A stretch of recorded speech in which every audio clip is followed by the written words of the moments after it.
Една от най-красивите сгради в София е църквата Света София.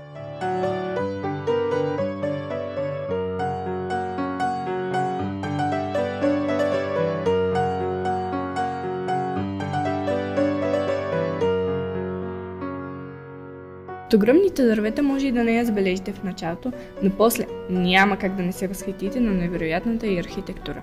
Още повече, когато разберете, че тя е построена още през 6 век като умалено копие на Константинополската Света София. И то от великият Юстиниан I. Вижте какво открихме в подземията й.